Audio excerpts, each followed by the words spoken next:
Hello, everybody. Thanks for clicking on the Weather Blender blog, Monday, April 12th edition. Hello, how are you? I'm Jason Parrish in the Storm Tracker 12 Weather Lab. It was a pretty good weekend. Excuse me. It was a pretty good weekend. We had 60s Saturday, as predicted, and low 70s on Sunday. Pretty dry weekend, obviously.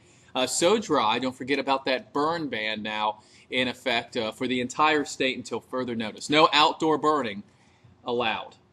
Well, the overnight period, let's take a look at the forecast. So far, looking pretty good. Just a few clouds, and we'll have temperatures in the 30s and 40s. Forecast for tomorrow.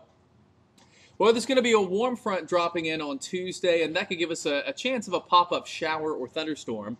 Right now, precipitation does not look heavy or widespread, unfortunately, because we could use some precipitation. And look for temperatures in the 60s. All right, computer model data time. Let's begin with the GFS. The GFS model is doing a pretty good job today. And this is looking at Tuesday evening, and you can see it's painting some light precipitation in the northern part of the state, and that's right along that warm front. So as I said, in the especially the afternoon hours of Tuesday, we could see a few pop-up showers. Nothing to write home about. Now, as we jump ahead on the GFS to Wednesday evening, or I should say actually Thursday evening on the GFS, it will be dry, and it's going to stay dry, in fact, for Wednesday and Thursday, thanks to, you can see there in the eastern U.S., broad high pressure. Now, by 0Z Friday or Thursday evening, you can see that high situated just south of the Outer Banks. So after that warm front passage on Tuesday, Wednesday and Thursday are looking fine. Now look upstream though. You can see across areas of Wisconsin and Michigan back all the way to Kansas. That's our next cold front. And what we're going to do is we're going to jump ahead to Friday evening on the GFS, and here it comes. There comes the cold front. It is definitely the leading edge of some cooler air.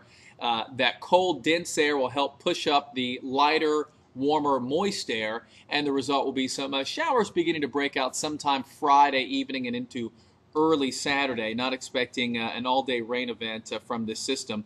And take a look at our 850 chart with this cold front, and you can see by 0Z Saturday or Friday evening, we're still fairly mild here across West Virginia, with temperatures still looking at like plus 10 to plus 12. But behind it is definitely cooler. You can see the blue area there in Michigan and Wisconsin. Behind the front, nice northerly wind.